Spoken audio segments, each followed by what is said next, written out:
សួស្តីអ្នកទាំងអស់គ្នាបាទស្វាគមន៍មកកាន់វីដេអូថ្មីទៀតហើយបាទថ្ងៃនេះគឺមកបាញ់វគ្គរ៉េងទៀតហើយឲ្យអ្នកទាំងអស់គ្នាមើលបាទ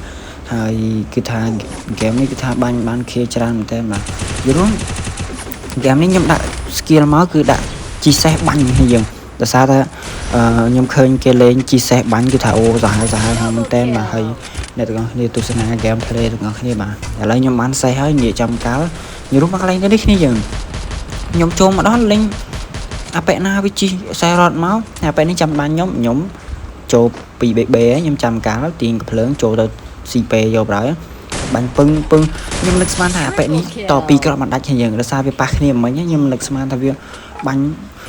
គ្នានៅសល់អញ្ចឹងនៅសល់ឈាម200ហ្នឹងយល់មកគ្រាប់អត់ដាច់គ្នាយើងត2គ្រាប់មិនដាច់ហើយអាប៉ែមិញអាប៉ែណាបាញ់យើងឥឡូវយើងចុះមកវិញទៀតហើយយើងមកសលេះអាប៉ែនេះចោលហើយយើងអាមិញបើកុំអីក៏ខ្ញុំត្រូវប្រុងប្រៀបខ្លួនដែរតែអាប៉ែនឹងដឹងវាគួរមកពីកាលនេះយើងដោយសារកន្លែងមិញប៉ះគ្នាច្រើនពេកចឹងទៅខ្ញុំចិត្តតែពជាពេលត្រង់ថាពេលពជាពេលចឹងទៅlạiតែបាញ់មកនេះអត់បានចាប់អារម្មណ៍មនុស្សខ្ញុំបាញ់ឥឡូវនេះខ្ញុំរៀងប្រយ័ត្នដែរនេះយើងដោយសារតែខ្ញុំលេងមើល map ដោយសារងាប់ម្ដងហើយបើយើងលេងមើល map យើងអាចនឹងអស់បេះដូងហើយអាកន្លែងបេះដូងខ្ញុំងាប់ចុះមិញហ្នឹងអាហ្នឹងដោយសារតែខ្ញុំ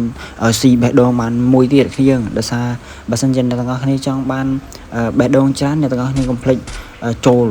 ជួយខ្លួនឯងអាហ្នឹងដូចជាយើងលេង4នាក់ដែរទេតែយើងលេងមួយស្មើដោយសារយើងជួយខ្លួនឯងទៅយើងយល់ឲ្យតែនៅសល់បេះដូងគ្នាយើងចូលយកបណ្ដោយទៅកុំខ្លាចបើយើងអត់ចូលបេះដូងទេយើងងាប់ហើយយើងអាចនឹងធ្លាក់រ៉េអញ្ចឹងបើសិនជាយើងទុកបេះដូងអស់គឺបាញ់ហើយគឺថាងាប់យើងតើយើងចូលវគ្គថ្មីហើយអាប៉ែនេះវាបាញ់ចូលហ្គេមយើងវិញហើយឥឡូវនេះវាមកបាញ់សេះខ្ញុំផ្ដាច់អត់យល់នេះឥឡូវសំឡេះឲ្យចោល1 2គ្រាប់3គ្រាប់ដាច់យល់គ្នាយើង SBD នេះឈឺខ្លាំងមែនតែនបូកផ្សំជាមួយនឹងសេះដែលខ្ញុំជីដូចអ្នកទាំងអស់គ្នាបានឃើញខាងដើមខ្ញុំយល់ឈឺខ្លាំងមែនតែនម្ដង